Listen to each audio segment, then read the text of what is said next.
বেসরকারি বিশ্ববিদ্যালয়ের উপর আরোপিত 10% ভ্যাট প্রত্যাহারের আহ্বান জানিয়েছে এনসিপির নেতা নাসিরউদ্দিন পাটোয়ারি। তিনি বলেন, অতীতে শিক্ষার্থীদের ভ্যাট বিরোধী আন্দোলনে আওয়ামী লীগ হামলা চালিয়েছে, এখন আর সেই সুযোগ নেই। Private university student alliance of Bangladesh আয়োজিত আলোচনা সভায় তিনি কথা বলেন। নাসিরউদ্দিন পাটোয়ারি বলেন, বেসরকারি বিশ্ববিদ্যালয়ের শিক্ষার্থীরা সংস্কার এবং পরিবর্তনের জন্য যান বাজি রেখে মাঠে নেমেছিল।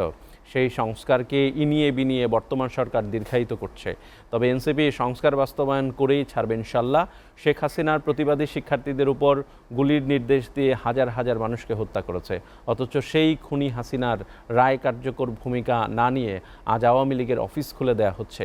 এটা জনগণের সাথে চরম প্রতারণা। সংস্কার প্রক্রিয়া বাধাগ্রস্ত করে আওয়ামী লীগের পার্টি অফিস খুলে দিয়ে জনগণের সাথে তামাশা করতে থাকলে তার জবাব অবশ্যই ছাত্র জনতা দেবে।